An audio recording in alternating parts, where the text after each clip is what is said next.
5h57, expliquez-nous. Après une année 2020 difficile, malgré la grève des transports, la crise du coronavirus, tout ça a été quand même très très compliqué pour la SNCF. Et bien pourtant, la SNCF affiche une perte historique de 3 milliards d'euros, une baisse du trafic de 50%. Et il faut se relancer, évidemment, pour la SNCF. Fabien Randriana-Rizoa, comment la SNCF compte se relancer? Le projet porte le nom de code Oslo. Selon les informations de la newsletter spécialisée Mobilettre, la SNCF envisage de se détacher du tout TGV pour ouvrir à partir de 2022 de nouvelles liaisons sur des lignes classiques, plus lente et donc moins chère, avec par exemple un trajet Paris-Lyon-Marseille ou encore Paris-Bordeaux en utilisant les vieilles rames Corail, 40 ans d'âge en moyenne.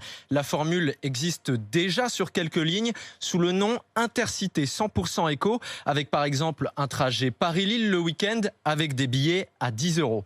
Pour ce prix-là, le train sera à peine plus rapide que la voiture, mais la SNCF a d'autres arguments. Jean-Pierre Farandou, le patron de la SNCF, compte mettre l'accent sur la dimension écologique du rail français. Oui, le choix du train est un choix pour la planète. Le message est clair. En matière de développement durable, le train est tout simplement intouchable.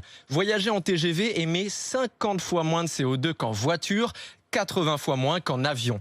À l'heure des préoccupations écologiques, la SNCF a très bien compris qu'il fallait en faire un argument marketing. Pour faire passer le message, le rail français a choisi pour ambassadeur une figure associée à l'écologie, le skipper François Gabard, deux fois vainqueur du Vendée Globe. La SNCF a des arguments à faire valoir. Le nouveau modèle de TGV prévu pour 2024 réduira encore d'un tiers les émissions de gaz à effet de serre par passager. Aujourd'hui, près de 90% des déplacements se font en voiture.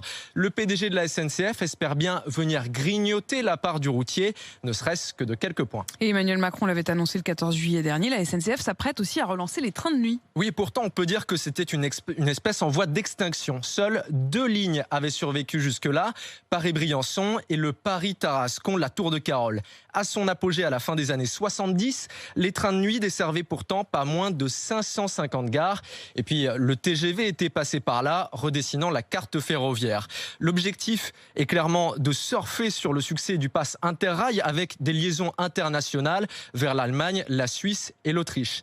La première ligne de nuit à ressusciter au mois d'avril sera le fameux Train bleu qui permet de s'endormir à Paris à 21 h et d'arriver à Nice peu après 9 h le lendemain, si le confinement le permet, évidemment.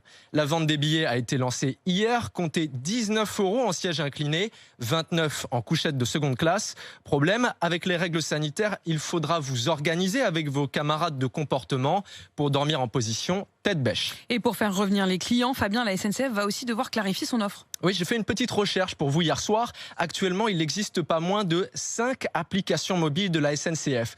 Oui SNCF, Assistant SNCF, Ma Gare SNCF, SNCF en folie, SNCF 2, le retour de la vengeance. Bon, je vous fais cadeau des 2 derniers, mais vous avez compris l'idée qui est justement qu'on n'y comprend rien. Rassurez-vous, tout ça va être refondu en une application unique.